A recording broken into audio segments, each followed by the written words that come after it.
welcome back to another Saturday edition of the Elite 5 Minutes with me, Bev. And today I've got you a super special one because there's something that you're doing or not doing that's draining your time, your energy, and your boundaries and your confidence. And I guarantee you've not even noticed that it's happening. And it's this: you're tolerating things that you absolutely shouldn't be tolerating. And you might not even call it that. You might just say you're being flexible or keeping the peace or just getting on with it. But toleration is sneaky and it creeps in quietly.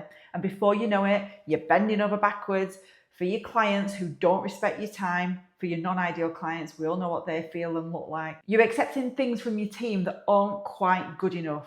You're ignoring your own needs and calling it normal.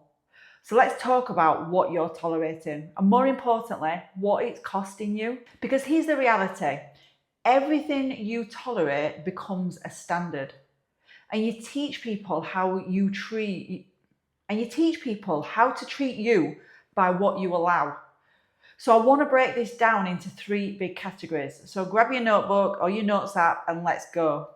Number 1, client tolerations. These are the things your clients do that deep down you don't feel okay with, but you let it slide and you let it happen anyway.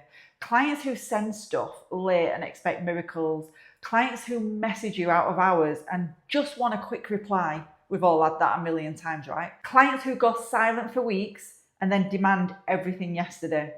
Clients who still haven't had a fee review and you're too nervous to bring it up. And every time it happens, you roll your eyes, feel annoyed with yourself, but then get on with it.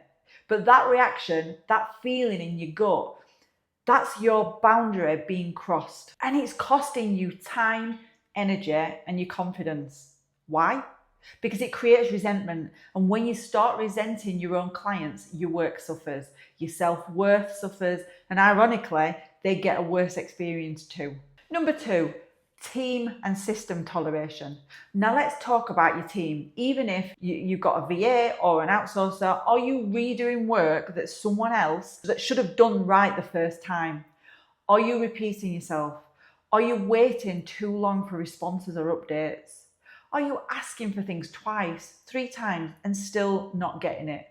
That's not support. That's self-sabotage in disguise. You've hired someone to take things off your plate, but instead you're carrying the emotional labor of trying to keep it nice instead of being honest. And listen, I'm all about kindness, but I'm also about clarity, because clarity is kind.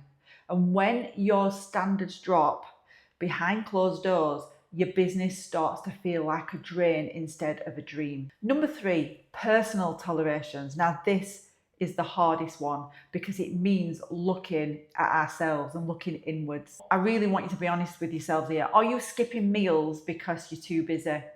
Are you not moving your body because even though you know it helps you to focus? Are you checking emails the second you wake up? Are you working evenings but not charging enough to justify it?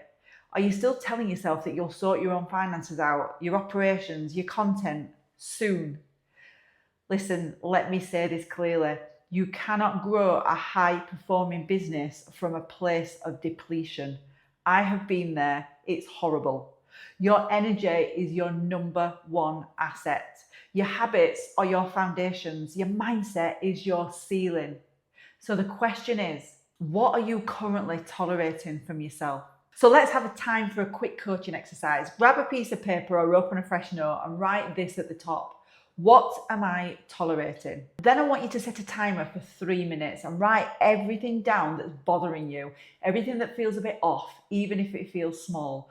Don't judge it, don't overthink it, just list it. Then highlight 1 thing from each category: 1 client toleration, 1 team/process toleration, and 1 personal toleration.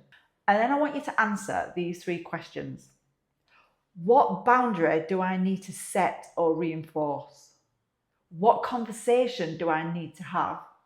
And what do I need to stop doing or start doing to respect myself more? Honestly, this one exercise could unlock more energy, clarity, and momentum than any strategy session you've ever had before. Because here's what I know to be true. You don't rise by doing more. You rise by accepting less of what drags you down. So drop a high five emoji in the comments if this hit a little bit of a nerve, and tell me what's one thing you're going to no longer tolerate starting from today. And that's your Elite 5 Minutes with me, Bev, for this week. Do not lower your standards to keep the peace. Raise your boundaries to protect your power. And once again, you got this.